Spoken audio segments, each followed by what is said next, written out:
I was a leadership disaster. If we don't live the message, then we suck as the messenger. If we can just uncover those things and bring healing to those things, people will be able to breathe. Bro, I think that's the perfect metaphor. Healing can happen for all of us. Reading has that power. If it's uncomfortable, then it probably needs to be addressed. How are you cranking out content, running your business, and still stay engaged with your wife and kids? How can we walk side by side with people in this deeply polarized world?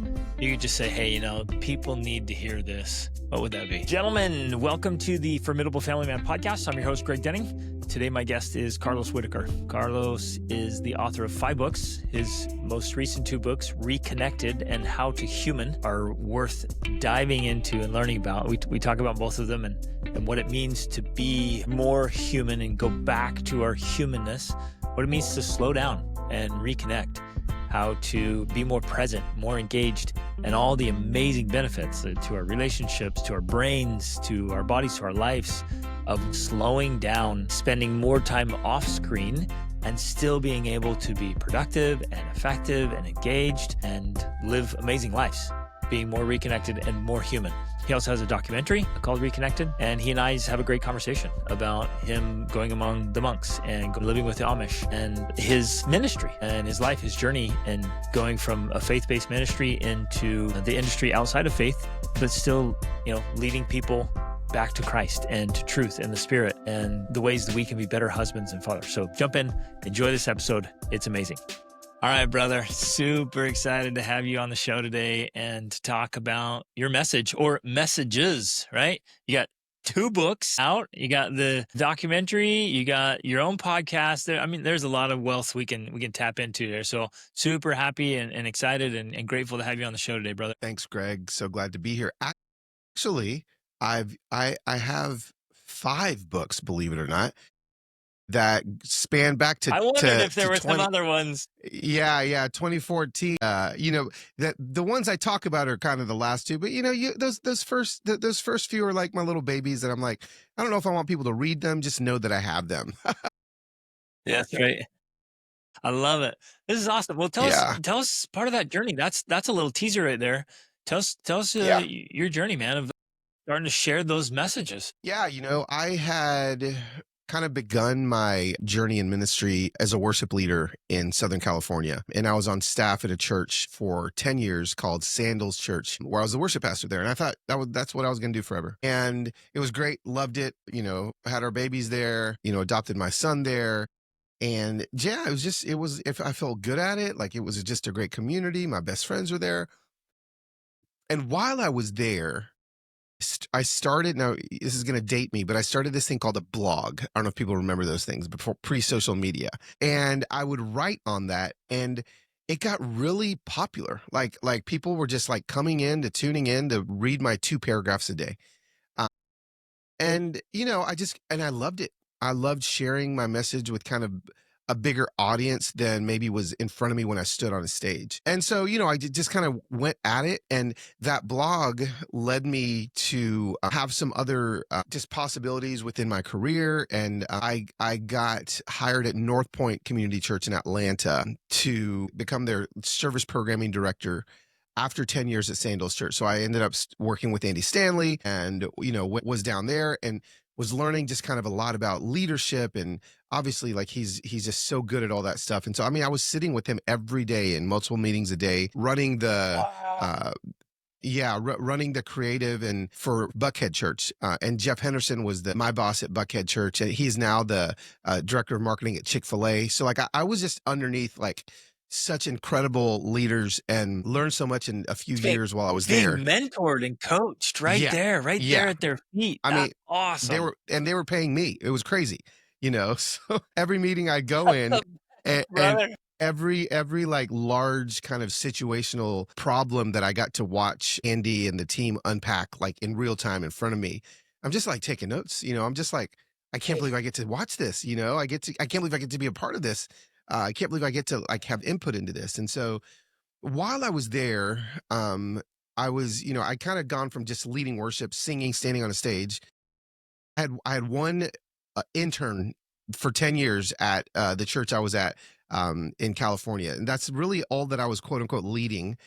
And then I get plopped into at North Point, and I had like 20 staff that were reporting. And so like I was a unmitigated leadership disaster. Like I was like, wait, I don't know how to do this. I was trying to be friends with everybody, and then nothing was working. And so like it was really good because I got to, sit with Andy and Jeff, and they got to really help form me into, I think, a big piece of the leader that I am today. And so while I was there, I did quickly realize that like I missed the standing on a stage. Like I think there was a skill set inside of me that wasn't being tapped into because I'd stopped, like leading worship often. I just was kind of managing and leading. And so Andy's like, well, why don't you lead, one Sunday a month or something like that? So I would lead one Sunday a month and then kind of lead the team the other 3 Sundays at Buckhead Church and at North Point, just depending on where they had me. And I'll never forget, Greg, when Andy he called me one Sunday after I got done leading worship, and I was like, "Uh-oh!" Like you never want a phone call from Andy like right after Right his after. service. Exactly. And he said, "Hey, Carlos, I need to let you know something." He said, "Like you're a good worship leader. Like you're good. Like but the reason why you're a great worship leader when you're a great worship leader isn't because you can sing." And I was like, "Oh, kind of offended." I was like, "Okay, thanks, I think." He goes, "It's because of when you walk on stage, you have something that everybody in the room feels like they're your best friend. And then what you say between the songs is much more powerful than what you're singing during the songs." And so, Beautiful, the he goes, message. take that for what it's worth, but I just want to let you know that. So, I took that, and then from there, my blog got really big at this point. So like I'm working at North Point, but I've got this huge blog. I've got a podcast now on worship leading, and I get signed to Integrity Music.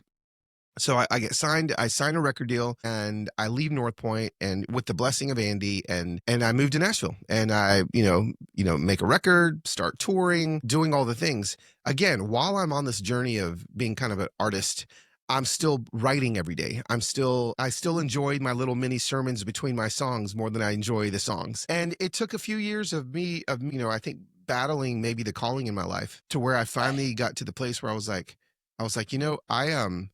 I think maybe I'm not called to be a worship leader. I think maybe I'm called to speak and to communicate. Teach. You know, it didn't feel cool. It didn't feel, Right. I was like, I want to be a rock star. I want to stand on stages and have people, and man, I'll tell you, Greg, I mean, that's a very fast forwarded story, but it got me to a place where I stepped into my true calling, and I think my true gifting, which is teaching and communicating. And, and again, this, you're getting like the super high, version. I mean, there's been struggles in my life and in my marriage and in my, career and in parenting and all sorts of things, obviously, that we all have to go through. And we'll get into some of those things, but just to where I've landed now, what's cool is that, I kind of stepped away from the worship leading, the music part, started teaching, started writing. I took my love for writing my blog into a love for writing books. And now I find myself in 2025, I have kind of stepped into the non-faith space. I've kind of stepped into, I'm being booked way more by marketplace corporate clients to come in and speak than I'm probably doing 90% that and only 10% in the faith space. And I love it. Like I've actually never felt more alive in a calling. I just got done. I came back from DC. I did a 15-minute talk to like 75 corporate executives in a room. And I'll tell you, Greg, like, I'm not allowed to talk about Jesus when I'm up there, but these men and women will come to me afterwards in tears because I'm still teaching biblical Right. principles, right? And they're That's coming to right. me in tears, going like, what is it? Like, there's something about you. There's something about you. Like, I want that in me. And I'm like, well, what they don't know is it's the power of the Holy Spirit. So once they come to me off stage, now I can tell them, bro. And now I'm like in. Right. Now Talk to him. I'm like, well, can I pray for Yeah. you? And what's going on? And so like, so suddenly I feel way more like a missionary than I've ever felt before. And I'm having the time of my freaking life. And so, yeah. And so, I so love I'm writing books now that are, they still have, my books still have Jesus in them, but I'm casting a lot wider net in my message online and in my books and on to where, the spiritually curious now are the ones that are paying attention as opposed to just kind of like disciples of Christ. Right. So, that. I've got a I lot of love it. people from different religions and just people that are like, yeah, man, like new agey kind of people. And I'm like, sweet, come on in, man. Everybody come in. And Everybody's let's talk about how to be human. And then they're like, yeah, I want to learn how to be human. But then I'm like, well, the human we're going to look at is actually God incarnate in Jesus, and so like, it's a blast, man. So that's where I am now. Oh, that is so awesome. What a cool story. Did you feel like you're kind of because you started your blog back in California. Did you feel like you just wanted to be a teacher? Was teaching kind of just in you? Like you had a message, a song to sing. Well, you were literally a singer, but Yeah. the theoretical song as well. Like, did you Yeah. have a Yeah. message? Were you born to teach? I don't know. I mean, I think so. Like, it's funny.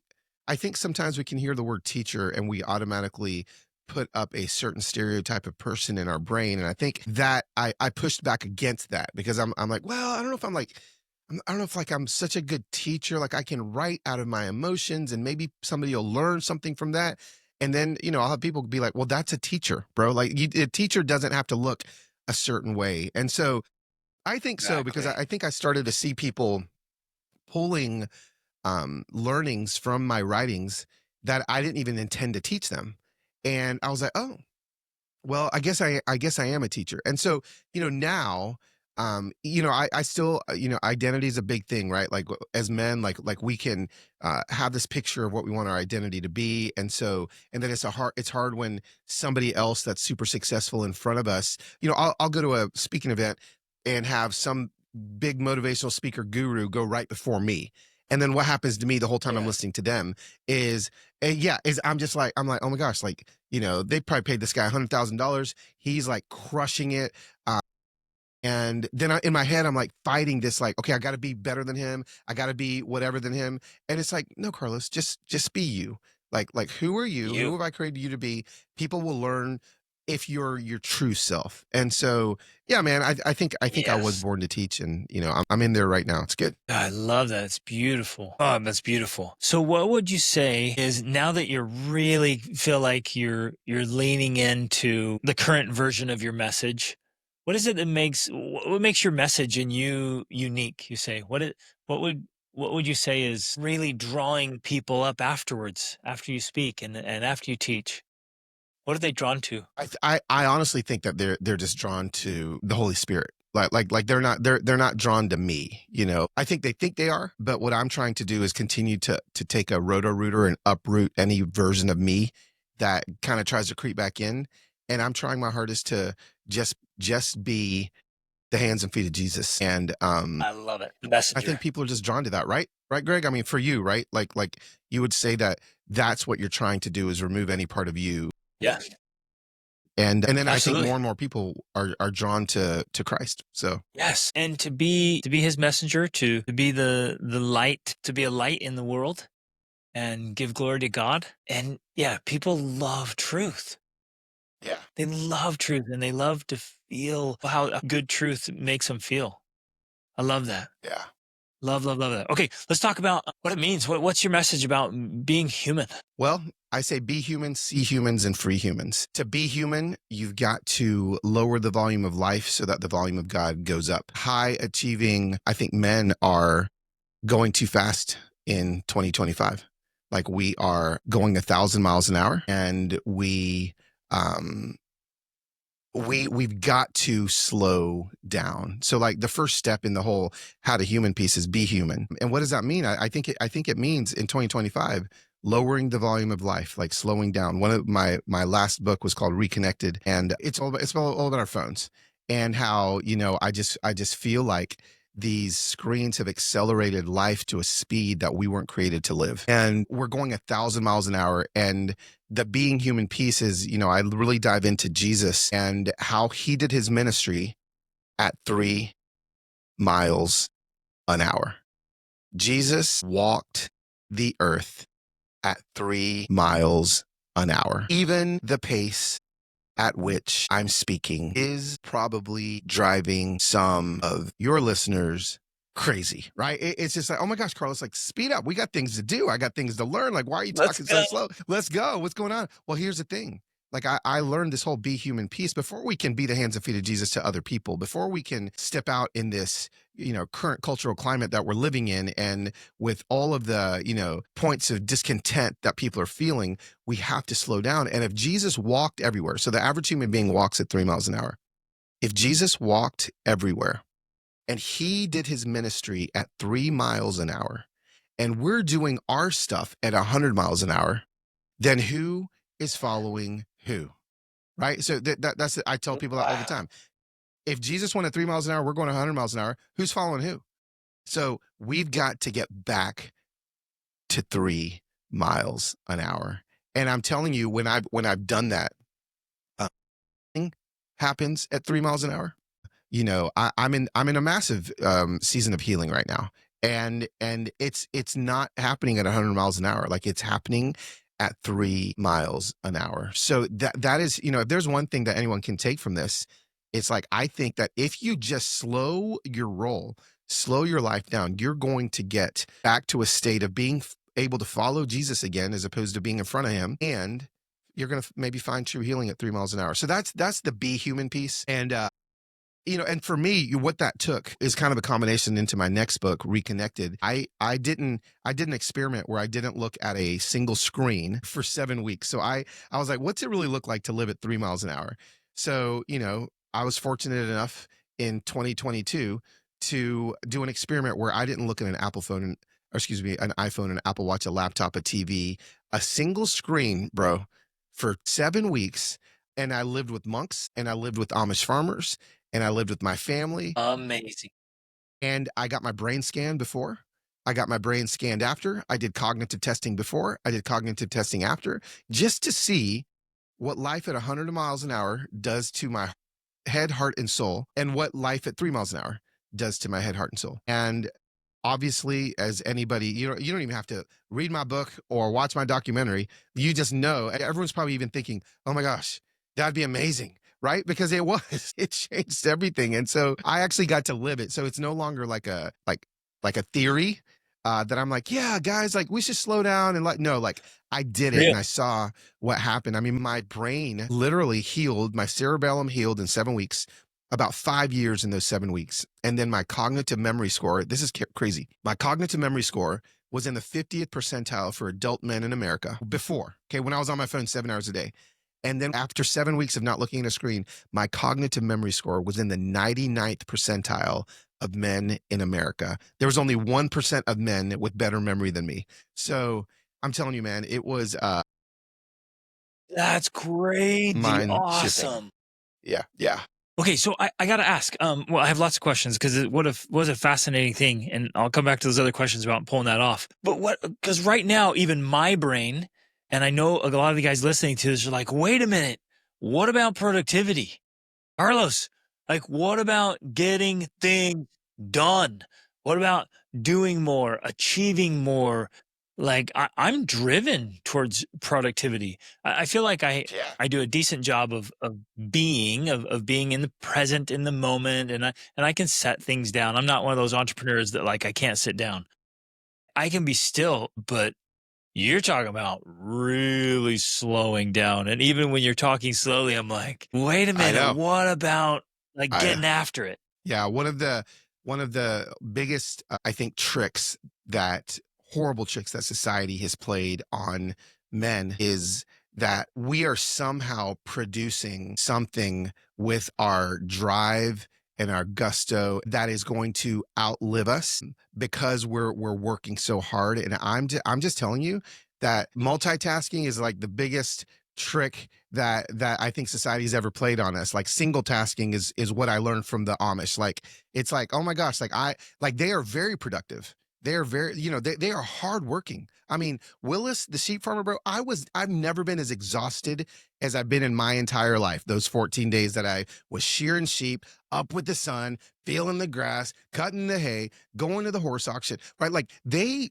work hard. I'm not saying we can't work hard, but what I'm saying is like their focus on their work was literally, they're thinking about their family the entire time, and they're working with their family, right? They are surrounded by their family. Yes. So Yes. So Man, I love that. if your drive and if your productivity is taking you away from family, it's a lie, bro. Like you're living the lie. You're chasing after Yep. emptiness. Um, and so like if that drive is going to pull you towards family, then that's it. Here's another thing. I mean, I think that the Amish can bring into this conversation. I always thought that the Amish were anti-technology, but what I quickly realized was that when I asked Willis, because he had a flip phone, it was crazy. I'm like, wait a second, Amish have flip phones? What's happening? This is ruining my. He's like, no, listen, Carlos, we're not anti technology. We ask ourselves two questions with every piece of technology that comes into our community. And I think as men, we need to ask ourselves this. The two questions we ask. So if there's a new piece of technology, whether it be, e-bikes, that was like the latest big piece of technology that the Amish started using. Instead of horse and buggies now, they're riding e-bikes. They said we had 2 or 3 years of conversations before we allowed ourselves to have e-bikes, because the two questions we ask with every piece of technology is this piece of technology going to bring us closer together as a family, or is this piece of technology going to take us farther apart? And so when they ask that, they're like that's why, Carlos, we don't have cars, because we know that if we have cars, if Miss Smith's barn burns down and I'm 400 miles away, I'm not going to be able to rebuild her barn in 24 hours like we can now, because we never get too far away from each other to where we can't be back together to support and to help each other in crisis. And so, again, those two questions: is this piece of technology going to pull us farther apart or bring us closer together? I think as men, we need to be asking ourselves the same questions. Yes, yes, yes. Wow. That is so good. And man, I love what you're saying here. It has to be family focused. All the goals, all the dreams, all the ambitions, they have to be centered around and with family. Yeah, I absolutely. absolutely love that. And I feel that so deeply, so strongly. Like it's about family. In fact, this morning we have a few families staying here with us at our resort, and we were talking about this morning. It's like if we could heal the world, if we could just start healing families, and those Yes. family Yes. relationships would then heal communities and societies. Yeah. Yeah, it's true. It's true. And then I'm telling you, just even having your kids see you chase after healing. We got parents that are on their phone 7 hours a day telling their kids to stay off their screens. And I just noticed that when we chase after something, our kids are going to chase after it too. And so one of the things I tell people is, like, when I came home and I didn't look at a screen with my family. Okay. So I spent 2 weeks with the monks, no screens, 2 weeks with the Amish, no screens, and then 3 weeks with my family, no screens. I did not implement a single rule about them not being on their screens. I said, hey, dad's not going to be on the screen. You guys can still watch Netflix or whatever it is you're going to do. My family's screen time went down 50%. Why? Simply because I wasn't on See, mine. So right? it just, things are within family, things are caught rather than taught. And that's just what Yes. what, again, I'm trying to help people with. Man, I love it. And it really goes back to this is something I love to share and teach and live, try to strive to live by. It's like if we don't live the message, then in a very frank way, we suck as the messenger. Yeah. And if Yeah. we'll live that message, man, it radiates and it leads, and we can Yeah. be the tide of change that comes in and lifts all the family boats. Yeah. For Yeah. sure. Wow. How do you think that experience and this journey has changed the way you show up as a husband and as a father? Well, it shows up as a husband. There's been a lot. My father's death, my wife's mother's death within 2 weeks of each other, the last few months, has really, tested the stability of what it feels like to walk through trauma, like together. And I feel like because I have lessened the amount of, I don't even want to call it, I don't even want to talk about like screen time per se, because yes, I was on my phone 7 hours a day before. I mean, that's a lot, right? But I think, well, I'm an entrepreneur and I'm an author and this is what I do for a living, or those are my excuses. Well, now it's crazy. I'm on my phone 3 hours a day. That's my average now. Okay. 3 hours. So that's 4 hours every single day that I've gained back to pour back into my being a husband, being a father, all of these things. So like that's massive. We're only awake, I don't know how many hours a day. And so to gain back 4 of those hours, one of the things that my oldest daughter said to me when I wasn't on my screen is, she said, I'll never forget. I mean, this was 2022 when I did this. And so I guess she was a senior in high school. She said, Dad, get this. This is crazy. When I wasn't on my screen for 3 weeks around her, at the end, she's crying. She's like, I don't want you to get your phone back. And I said, why? She goes, this is Ooh. the purest. She goes, this is the purest version of you I've ever had. And I was like, holy cow. Like she got a pure version of me, right? She got that. And so yeah, it's really crazy. My wife cried. Everyone cried when I had to go get it back, right? But what I've done is I've sustainably created things that I've placed in my life that allow me now listen, I'm just as successful, if not more, than I was in 2022. I'm getting just as much done, if not more, as I was in 2022. And I've decreased my screen time by about 60% a day. And so what that's done is it's made me more available. It's made me more accessible again to my family. And again, society's tricking us into thinking that we've got to like somehow be staring off into the abyss and into some alternate universe as opposed to being present. And so, yeah, I've applied a few kind of principles, given some handlebars in my life that's allowed me to be a lot more present. That's actually where I wanted to go. I was literally thinking that. It's like, what are some strategies and principles and practices you're using now that are working to make that sustainable? Yeah. So, simple things like one trick that I tell people all the time that'll literally give them an entire hour back. Okay. According to like average screen time in America. Okay. May not be the same where you're at, but I'm assuming I've been to the most remote parts of Africa and these homeboys are on their smartphones, like they're charging them Yep. car batteries. Like this isn't an American thing, Exactly. right? It's you know, everywhere, man. it's everywhere. Like I'm like, and so one of the things that I learned is that the average American spends the last 30 minutes that they're awake and then the first 30 minutes after they wake up consuming more content than my great grandparents' generation consumed in a month. Okay, this is mind blowing. Okay, so just the last 30 minutes and then the first 30 minutes after you're awake. So what I tell people is one thing that'll automatically give you a whole hour back, 1 hour right away. Okay, that's 7 hours a week. That's I mean, think about it. It starts adding up is by buying an alarm clock. So all I tell people to do is go to Oh, I Target or like it. whatever, buy an alarm clock, put it next to your bed. Do not use your phone as an alarm Yep. clock. Do not I love plug that. it in another room. Okay. What that's going to do is it's going to give you a whole hour, 30 minutes before you go to bed that you're normally scrolling, 30 minutes after you wake up. So that's an hour, right? And then what I do is I've done some things like, I love the news. I love to stay informed. I love to be a part of knowing what's happening in the world and in America. But I saw that my screen time on news apps and on X was like, you get on to read one news story. Next thing you know, an hour later, it's where I'm sitting. Well, Exactly. so It's you know what I did? wild. I subscribed to my local newspaper. And every morning I wake up, I walk to my front yard. There's a actual newspaper in my front yard wrapped in plastic that Yes. some dude at 6 a.m. threw in my front yard. What does that do? I make my cup of coffee. I read the newspaper. I feel like I'm like 1975, Way my down. dad. Exactly. Bro, You're going bro, back in time. yeah. And here's the thing, Greg. I still get to read all the news, right? But guess what? The news isn't chasing me anymore. And now if something else happens on planet Earth, well, let's say I'll normally finish reading the paper by 8:30 a.m. By 8:30 a.m. and 6 a.m. the next morning, I guess I'll just find out tomorrow. Like we don't have to know. Like we've tricked ourselves into thinking that knowledge is somehow keeping us in control of our lives. Well, how's that going for us, right? Like the more Yeah. knowledge we have, the smarter we get, the chat GPT, the Grok, all the things that are, making us quote unquote more knowledgeable, they're not making us any better.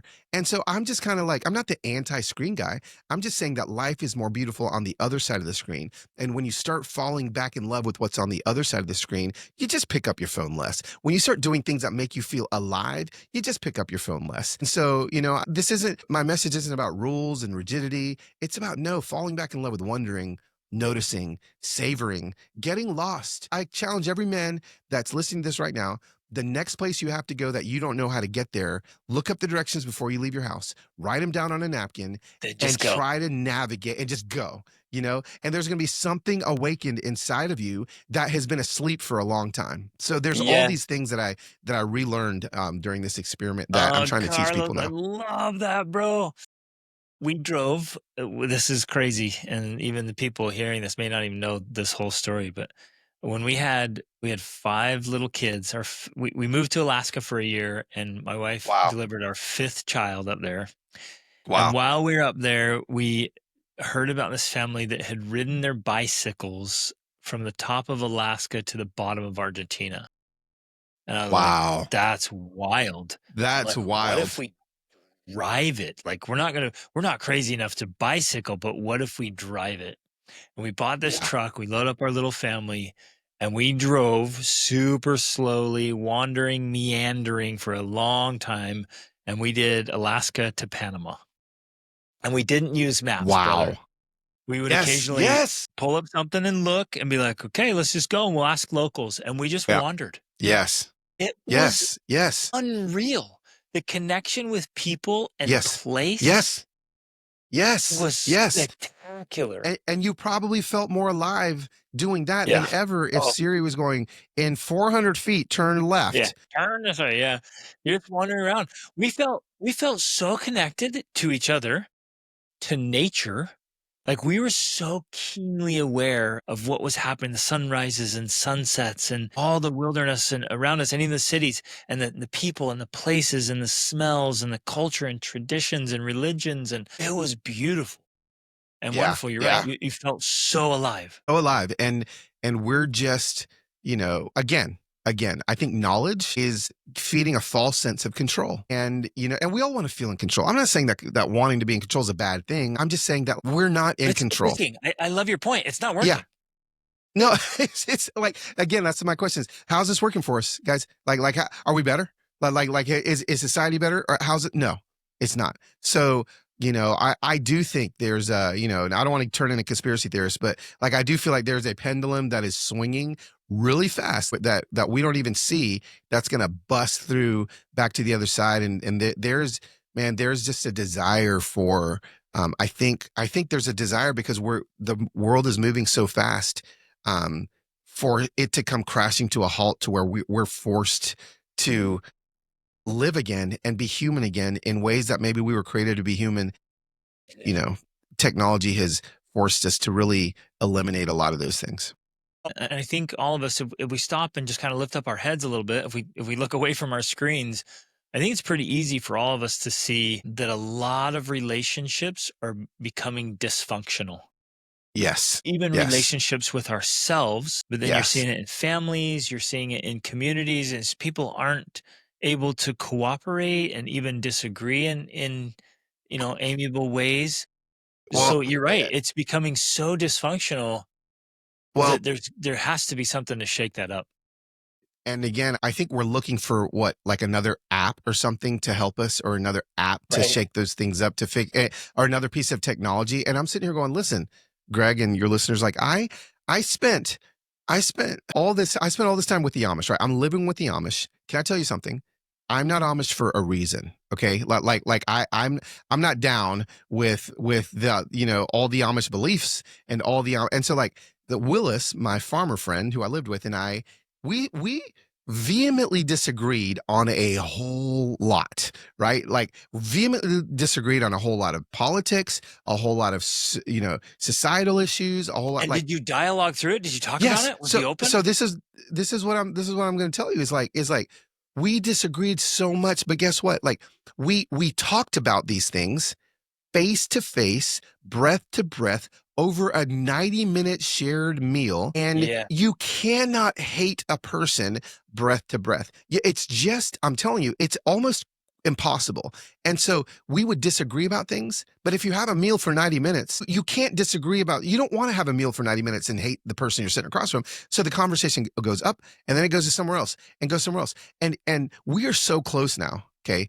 That when we're together, we call ourselves Willos, right? We're like, we just combine our names. Like, I'm like sheep farmer guy. We're like best friends. And the reason why we got there is because we were able to, like, bro, we talked about like hot topic issues every single day that the Amish are very opinionated on. I'm very opinionated on. And we didn't disagree to disagree. We disagreed, and our relationship got closer and got better. But with these, we just, we're just like using our thumbs on a 6-inch piece of LCD, and there's no relationship involved. And so Right. Yeah, man. Well, It's going to be face and then to people are face. getting on and leaving terrible, horrible, mean comments and being Yeah. so rude and harsh where you're Yeah. right, we've lost this. Well, no, let's get face to face and let's be humans.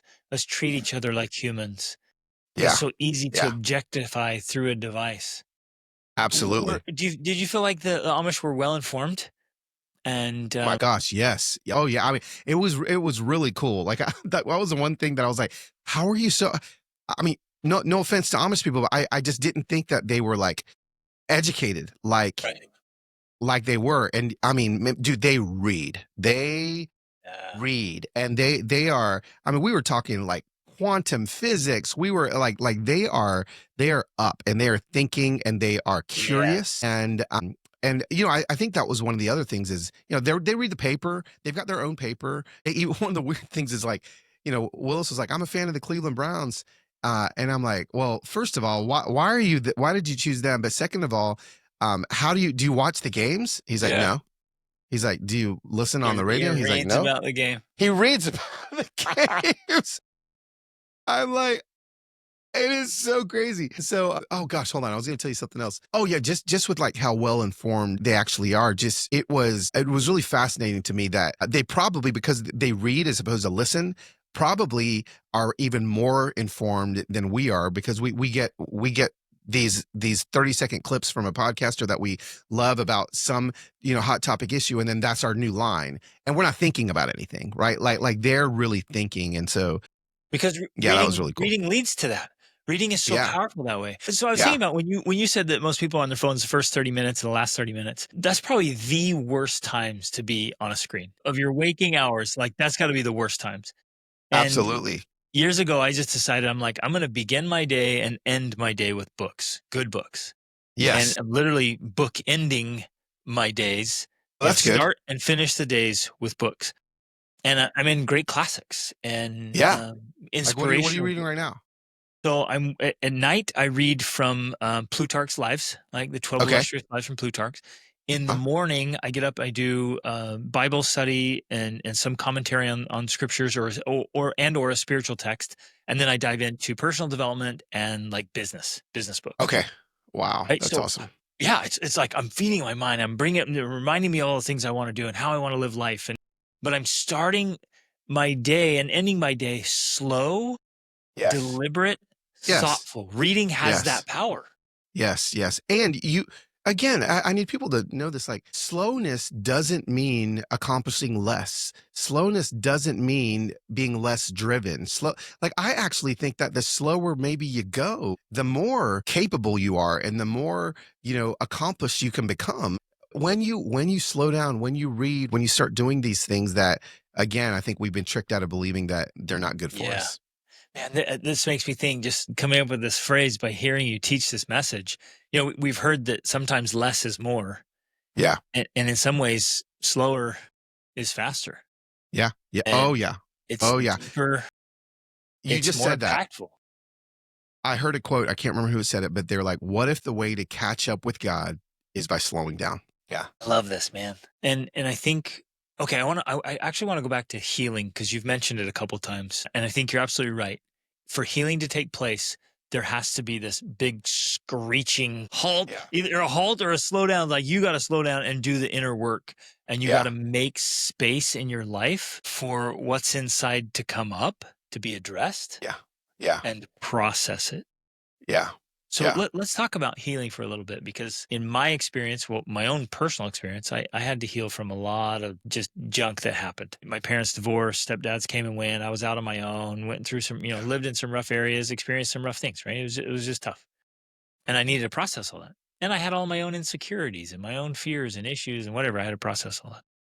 But I find that working with men across 5 continents so far for over 2 decades, almost every man has some internal wounds, maybe. Yeah. Well, some have wounds that need healing. Some Yeah. have just disturbances, obstacles, whatever.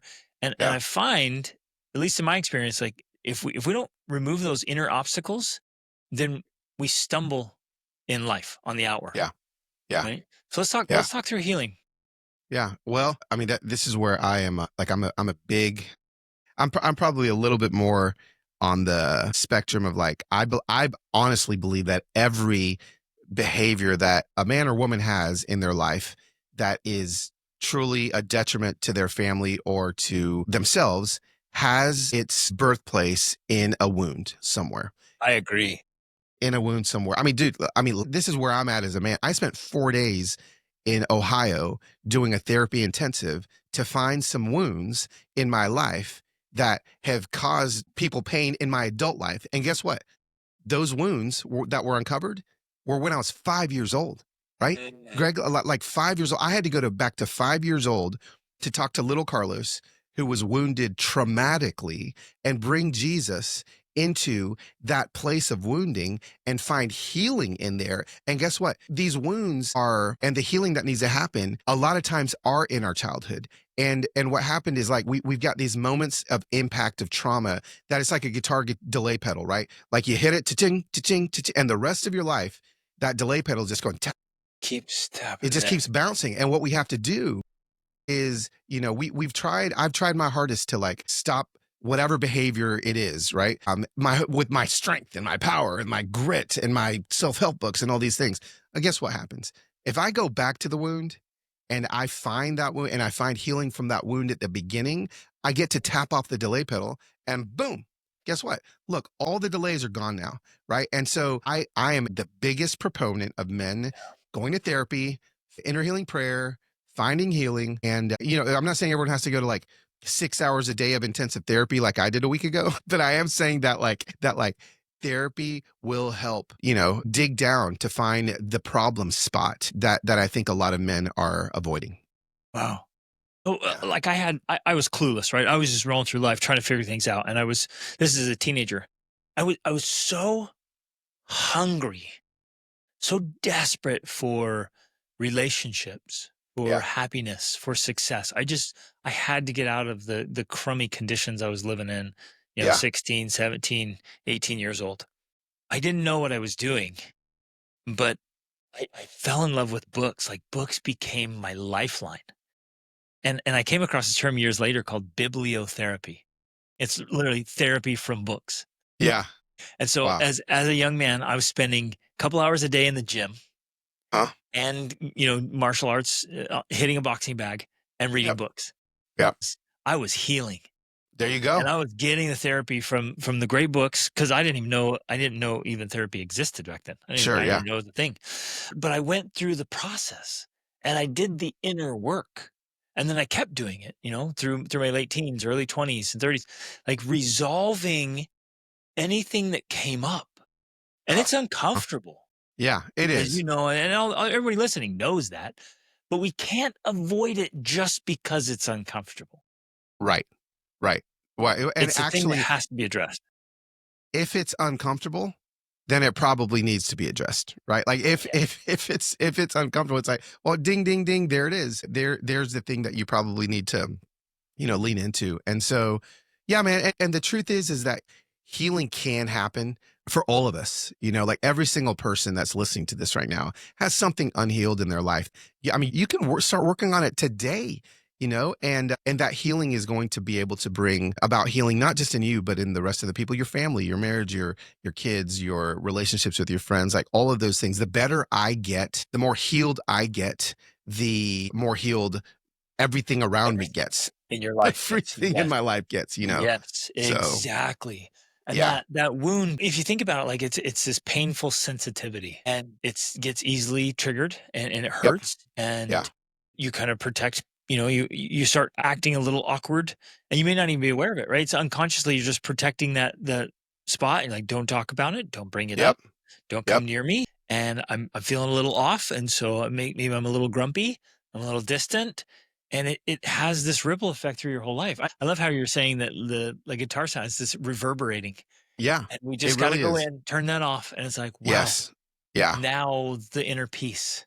It's really there. And I don't want to get again too therapy-ish on everybody, but like all of the feelings of shame, all of these things that it's really based on our feelings that we're so hard on ourselves. They all have a root in a single wound. Like they all do. And if we can just uncover those things and bring healing to those things, I'm just telling you, people will be able to breathe. Here's how I explain it. Like, so last week, so again, I can use my little bit of last week when I went to this therapy intensive.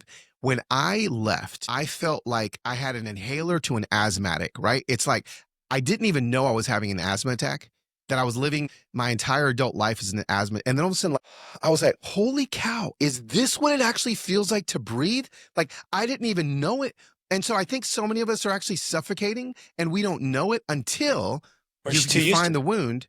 Yeah. You're just too used to it. You find the wound, you get your little inhaler of freedom and healing. You take a hit and you're like, oh, wait a second. If this is what it feels like to breathe, and I didn't even know I wasn't breathing before, I don't ever want to go back to that again. And so, yeah, man. Bro, I think that's the perfect metaphor. We're rolling along. We don't even know. You don't even know. Great example. We'll take it one step farther. Ready? When I moved to Nashville, when I was 40, I'd never had asthma my entire life, ever. And I started my wife was like, you're wheezing every night. You sound like Darth Vader when you're sleeping. And I was like, what? She's like, yeah. Now, little did I know that Nashville is in Middle Tennessee, which is like allergy capital of America. And so I'm breathing in tree pollen, grass pollen, all these things. So I go to an allergist and he told me that I was only using 60% of my lung capacity. I blew into this tube and he goes, yeah, man, the reason why you're wheezing is your lungs are only functioning at 60%. That's what I told him. I go, I feel fine. And he goes, it's because you've gotten used to not being able to breathe. There it is. Boom. Oh my there it goodness. is. Yeah. Yes, so true.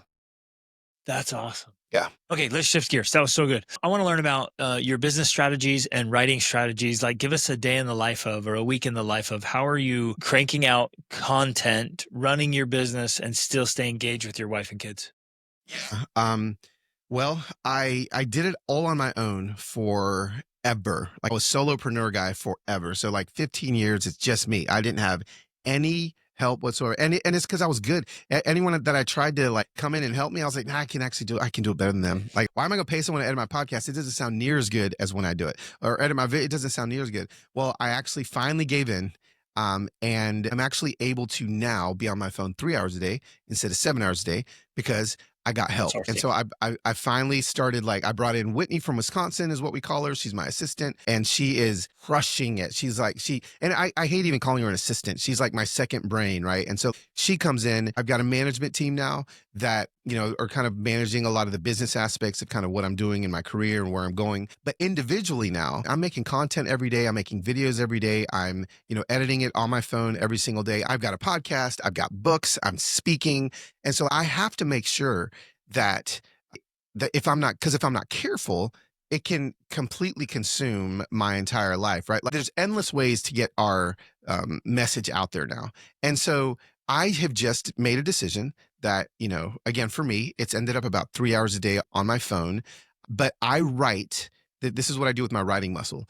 I write every day. So every single day I write 365 days a week, a year.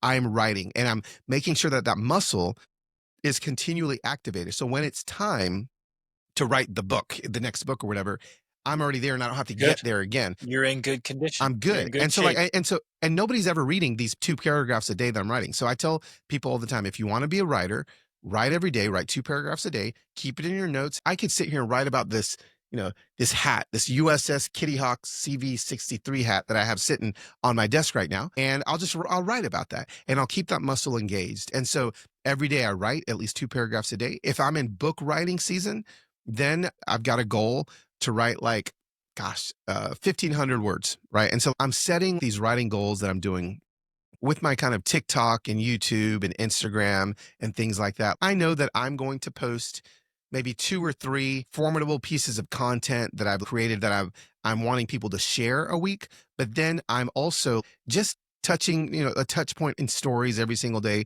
The people that follow me on all the places, they follow me because I'm, I talk about my family, I talk about my parents, and they're kind of learning from my life, as opposed to me being like, if you want to be less narcissistic, like whatever. Again, I'm more of a storyteller teacher as I am like a point by point teacher. And so I'm doing that, when I'm traveling, that's when I could get a tendency to be, playing days or whatever, you're on your phone, a lot more. And so yeah, I think by getting a team around me, it just changed everything, man. Every time my wife looks at Whitney, she's just like, you gave me my husband back. Like, how can we make sure that you never leave, And so, Awesome. How did you find yeah. Whitney? That's one of the guys listening. They have such a hard time finding good workers. Yes, yes. Well, so I spent a lot of money to find Whitney. I tried assistance before, which is, again, some people can find success in it, but the virtual route or whatever. And for me, I literally went and found a business hiring coach. And I hired him, and he tested me like I thought I was being tested by the FBI. Like, it was mind blowing the amount of tests. And I was like, what is happening here? He tested me. Then he goes out and then he pulled, like, he had tested all of these other possibilities. Then he found the three. Then I interviewed the three. Then my wife interviewed the three.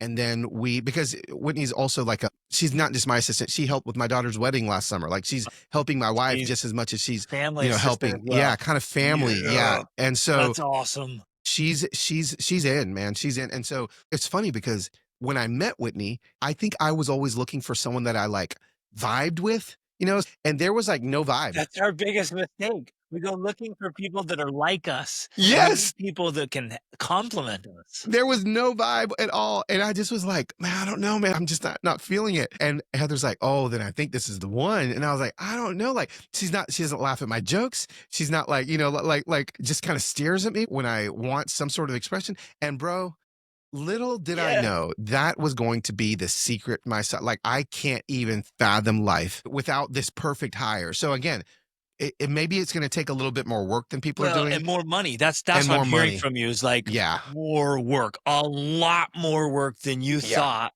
and a lot more work than I thought, or the guys listening is like, put in more work. Yes. And guess what? You get a higher quality. Man, oh my gosh. People want to steal her all the time. Everyone she ends up talking to, working on behalf of me, they're like, dude, she's like, where did you find her? I was like, in Wisconsin. She was working at her parents' coffee shop. Like, I moved her to Nashville. So yeah, she's awesome. That's very cool. Okay, so first thing in the morning is when you're fresh. Is that when you're writing? Yep. So I write, especially if I'm writing my book, like I am writing, probably 6 a.m. So I'll go from 6 a.m. to 9 a.m. if I'm in book writing zone. When I'm writing, just to write like my daily writing, sometimes that'll be in the afternoon. Sometimes it's in the morning. That's pretty short, those 2 paragraphs. So I can kind of fit that wherever. But if I'm writing for a project, I just launched a course called Human School. And so, it's 12 modules, like tons of content. So when I was writing for all that was in the morning as well. I just feel like, again, I'm the most fresh. I'm not exhausted. If I've gotten a good night's sleep, I can do that. So the inspiration flows. Is Human School what you're working on right now, or are you working on a new project? Yeah. So Human School right now. Yeah, Human School just came out like 2 days ago. Actually, it comes out on Monday, this coming Monday. The cart closed on Thursday. We're talking on Friday right now. And so like I spent the last 7 days launching this community called Human School, where again, I'm helping people rediscover the lost art of being human, which in turn is going to help them be on their screens less and all the things. And so, yeah, dude, I've never done anything like this before, and I'm trying to travel less. So, I'm trying to create some sort of sustainable income with it. Again, I've built a large Instagram following and a large YouTube following, but now I'm like, okay, how can I not get on airplanes and fly to DC every week? That was my other question. Cause now, when you moved into the speaking gig, like you're all over the place. Like in a month, how often are you traveling? Last year, I think I did 90 events. I mean, do the math, bro. Like it's a lot. The year before that, I did a book tour. So I was doing like an event a night. Like I'm on a bus and like we're like, kind of grinding like that. And so, man, I'm 51. I'm kind of over it. And I've had some buddies that have been really successful with online communities and courses. And so they kind of helped me, get the idea behind this. And bro, I'm really excited about it. Like this is something that I'll relaunch again. I put a lot of effort and money into it. And I think it's going to help people, man. I think it's going to help families. I think it's going to help businessmen, businesswomen, leaders, entrepreneurs. I think it's going to help people. Again, I'm just into helping people rediscover the lost arts of being human. Again, noticing, wondering, savoring, solitude, boredom, all of these things that we've forgotten how to do, So yeah, man. So that's been, I'm taking a big breath because I just got done Good. launching that. Good. Congratulations, brother. Thank you. Well, let's just wrap up with kind of this one last idea. You have this opportunity to share, one of the things you feel like is the most important messages for right now. Yeah. And you've shared already so many great things, but if you could just say, hey, people need to hear this, what would that be? Yeah.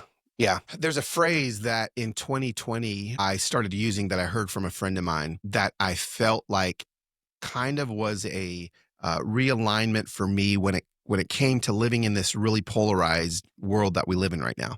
People tell me all the time that, Carlos, the world's more divided than it's ever been, right? That's what they say. And I'm like, actually, if you go to the library and pick up a history book, the world's not more divided than it's ever been. Like, I know that that's what we feel and that's what we see. The truth is, we just have more access to other people's opinions than we've ever had before. So what do we do with that? How can we walk side by side with people in this deeply polarized world? There's a phrase that my buddy Mike taught me. He said, Carlos, when people want me to make a stand on an issue, where do you stand on this issue? Like that, but all they're wanting me to do is become polarized in their life. So I say, I don't stand on issues, I walk with people. I don't stand on issues, I walk with people. And so for me, what I think implementing that in our lives is like, we can all be opinionated on tariffs and politics and all. You can have an opinion on an issue, but what I don't think we need to do is solidify our feet into the ground and not walk alongside people that have differing viewpoints and opinions than us. And so I think my example with Willis, my example with, Agreed. Perfect some of the example. monks, like that's what it looks like to not stand on an issue, but walk with people. Willis has very strong beliefs in issues. I have very differing beliefs in issues, but guess what? We were farming together and we were walking together side by side. I think just the last thing I'd say to people is like, hey, listen, within your business, you're going to find that you're going to have to walk with people that you vehemently disagree with. Within your families, you're going to find that you have to walk with people, children that have made decisions your kids are going to grow up and become adults, and they're going to make up their own minds, and they're going to make up their minds differently than your mind has been made up in teaching them their entire life. So it's going to be your kids you're going to have to walk with that you vehemently disagree with. So I think that phrase, don't stand on issues, walk with people, has grown a little bit on me to include more than just like, hot topics. No, like this is going to be every single day. What does that look like? Isn't I that think marriage? It's right with your wife, Yeah. right? It's like, she's Totally. such a different human being. Yes. I can't pick a fight with her all the time. Yeah. I can't let the issue be this dividing thing. It's like, I got to learn to walk with her, hold her hand, and even disagree. And yeah, with your kids, with everybody. I love that, brother. Yeah. And I'm finding, I've been thinking about recently, because we have so many good friends, as we've traveled all over the world. Like, we've taken our kids to 60 some odd countries. You just connect. If you're open, you have an open mind, an open heart, you just connect with humans all over. Absolutely. Absolutely. And I love it. I love having friends and close connections with people who think and live very, very different than I do. I deeply appreciate that. Yes. When I was younger, I Yes. didn't. I wanted to surround myself with people that were like me. Yeah. Now I'm finding Yeah. like, I want to surround Yes. myself with people that are not like me. Last phrase. Sorry, I do have one more Good, thing I want to say. please.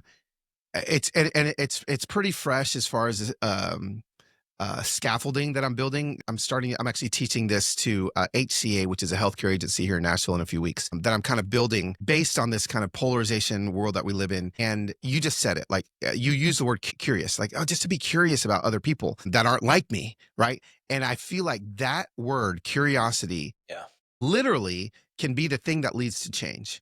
And Absolutely. so many people want change, but they don't want to be curious. And so the kind of framework that I've built is curiosity leads to empathy, right? Empathy leads to trust. Trust leads to relationships, and relationships will lead to change. But people want to skip the empathy, the trust, and relationship and go straight to the change. Well, guess what? It's going to take being curious, building trust, having empathy for the person that you disagree with. And then you have a relationship. And at that point, maybe somebody's mind will change. But guess what? It may be your mind that changes and not even theirs. Yes. Well, I think it was Lincoln that said, if you would win a man to your cause, you must first convince him that you are his sincere friend. That's good. It makes me think, I've read a lot of World War II books. Well, just a lot of books. I've averaged a book a week for over 2.5 decades, right? And you just keep reading and you keep learning and you read across time and space. And there were so many times in history when people became so divided. And my guess is it wasn't the bulk of the people, but they were just too Right. quiet. They Right. kind of went along. They were too complacent. The extremes got so divided, and they would go up to people and they had to know, are you on this side or this side? Yeah. Like your Yeah. friend would suggest, and you're like, well, I'm not on either side. But they want to force you there. They want you put in Yes. a box. Yeah. And in the extreme situations, they would go up and be like, are you this or this? If you say this, I'll literally kill you. They would Yeah. just kill them right there, Yeah. or throw them in the gulags in Russia, or in concentration camps, or just murder you. And they want to force you that way. And I'm saying, let's with you. No, no, no. Let's be human. Yeah. Yeah. Let's be connected. Yeah. Let's talk about the issues. Let's be intelligent, wise enough to realize it's not always black and white. Totally. It never is. Right. Right. Right. There's always exceptions, and there's so Yeah. much to it. And like, hey, let's get way past the superficial surface level thinking. Let's really start to understand things and understand each other, Totally. and live together. Yeah. Yeah. So Wow, good. brother, what a great message you have for the world, man. What great work Thank you're you. doing. Thank you for doing it. How can Thank you, Greg. people keep learning from you, connect with you, and find you? Yeah. Instagram's where I hang out most of the time, at Loswhit, LOSWHIT. Human School is something that maybe they'd be interested in. So if you go to my website, carloswhitaker.com, there's a wait list for when we hop into Human School next. And then, yeah, my books, I'd say, if you really want to get to know me, pick up a copy of Reconnected or How to Human. Those are my last two books. And all of the messages we've been talking about today will be unpacked even more in those. So I love it.